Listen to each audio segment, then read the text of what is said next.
नमस्कार, मैं हूं अंजलि और आप देख रहे हैं जेएक्स न्यूज छत्तीसगढ़। चलिए बढ़ते हैं खबरों की ओर। राजकुमार एससीसीएल द्वारा अपने रिश्तेदार को कंपनी का मकान देना, कियोस्क संचालक के नाम पर ओमपुर में बेजा कब्जा कराना, प्रबंधक की लापरवाही सामने आई। आपको बताना चाहेंगे कि राजकुमार में कोल माइंस संचालित होती है और वहां एससीसीएल कर्मचारियों के लिए कुल 1200 मकान बनाए हुए हैं, जिसमें से 400 मकान में ही सरकारी कर्मचारी रहते हैं। बाकी में मकानों को प्रबंधक बनाकर बाहरी लोगों को घुसा दिया गया है। जहां हर माह 10 से 12 कर्मचारी रिटायरमेंट हो रहे हैं, वहीं उनके जर्जर हुए मकान को कंपनी के बाहर के लोग बेजा कब्जा करके रहने योग्य बना रहे हैं। वरना सरकारी मकान के दरवाजे खिड़की धड़ल्ले से चोरों के द्वारा चोरी करके खपा दिए जाते, जिसकी खबर एससीसीएल के अधिकारियों को नहीं हो रही है, क्योंकि एससीसीएल प्रबंधक कुंभ की नींद सो रहे हैं। वहीं एससीसीएल प्रबंधक के व्यक्तिगत रिश्तेदार को फायदा पहुंचाने के लिए ओमपुर के 2 मकान को कन्हैया राठौड़ की कियोस्क संचालक करने के लिए पहले से दे चुके हैं। उनके बाद भी एक और मकान बी टाइप को आवंटित कर दिया गया है, जिसकी घोर लापरवाही सामने आ रही है। जबकि ओमपुर के नए आंगनबाड़ी केंद्र संचालित करने के लिए राज्य शासन द्वारा 2 नए आंगनबाड़ी केंद्र खोलने की अनुमति दे दी गई है, जहां बच्चों से लेकर गर्भवती महिलाओं को टीकाकरण और पोषण आहार व शिक्षा दिया जाता है। लेकिन केंद्र संचालन करने के लिए मकान अभी बना नहीं है, जिसके लिए अस्थायी रूप से संचालन करने के लिए मकान की जरूरत को देखते हुए एससीसीएल प्रबंधक को आंगनबाड़ी कार्यकर्ता द्वारा पूर्व में आवेदन देकर जर्जर मकान को मरम्मत करके संचालन करने हेतु अनुमति मांगी गई थी। लेकिन एससीसीएल प्रबंधक द्वारा उल्टे कार्यकर्ता को खाली करवाने की नोटिस दे दी गई है, जिससे कार्यकर्ता मानसिक तनाव से गुजर रही है। अब ये देखना होगा कि एससीसीएल प्रबंधक कंपनी के मकान को व्यक्तिगत रिश्तेदार लोगों को कियोस्क संचालक के लिए देना सही होगा या सरकारी आंगनबाड़ी केंद्र में बच्चों की शिक्षा और गर्भवती महिलाओं की स्वस्थ सेहत की जांच एवं टीकाकरण पोषण आहार देने की भवन को। मेरा नाम माधुरी देवी जांगड़े, ओमपुर मेन क्लब के कार्यकर्ता। क्या क्या समस्या बता रहे थे, क्या परेशानी हो रहा है?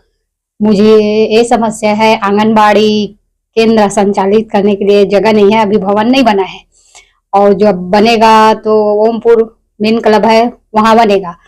और अभी मैं एससीसीएल क्वार्टर B69 को साफ सफाई करवाई हूँ, उसमें संचालित कर रही हूँ। लेकिन एक कन्हैया राठौड़ ने उसमें कियोस्क का चलाऊंगा बोल के उसको वो करवाया था, क्या अलॉट, लेकिन मुझे नहीं पता था। लेकिन वो जब साफ सफाई करवा रहा था तो वो 70 को करवा रहा था, B70 को। लेकिन अभी मैं जब साफ सफाई करवा ली हूँ तो वो एससीसीएल में आवेदन दिया है, और मैं 4 तारीख को आवेदन दिया था एससीसीएल को, और नोटिस मेरे को 8 तारीख को मिला है, 3 दिन के अंदर खाली करवाने के लिए।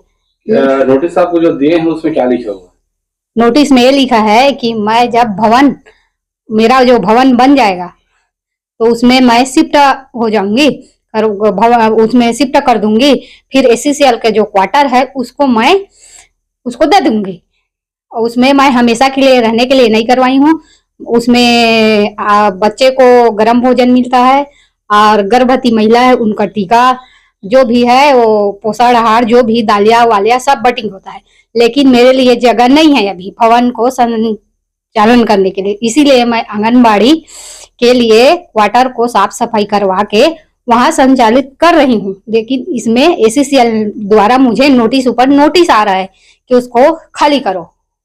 किसके एससीसीएल के द्वारा किसके लिए उसको आवंटित किया बोल रहे हैं? वो शायद वो कन्हैया राठौड़ है, एक कियोस्क का बैंकिंग के लिए। लेकिन वो सामने में एक एकता विद्या मंदिर है, वो स्कूल था पहले, उसी को पूरा बना लिए हैं। फिर भी वो क्वार्टर को एक वहाँ एकता विद्या मंदिर है, क्वार्टर को भी 70 को साफ सफाई करवाए थे 4 महीना पहले। लेकिन अब मैं करवा ली हूँ, उसको 69 को बोल रहे हैं कि मैं साफ सफाई करवाया था, लेकिन उसको वो नहीं करवाया था, अभी वो झूठ बोल रहा है। तो मैं एससीसीएल का रिश्तेदार है क्या वो कन्हैया? अब पता नहीं रिश्तेदार है या क्या है, मुझे नहीं पता। लेकिन कन्हैया राठौड़ के वजह से एससीसीएल मुझे नोटिस ऊपर नोटिस भेज रहे हैं, और मैं संचालित वहाँ बच्चे आ रहे हैं, तो अब बच्चे को लेकर मैं कहाँ जाऊंगा? वहीं तो बगल में मेरा जो भवन बनेगा उसके बाद मैं वहां शिफ्ट हो जाऊंगी, और वो जिसका क्वार्टर है एससीसीएल का उसको मैं चाबी दे दूंगी। ये भी मैं आवेदन में लिखी थी। फिर भी मुझे फिर भी मुझे वो नोटिस ऊपर नोटिस भेज रहे हैं।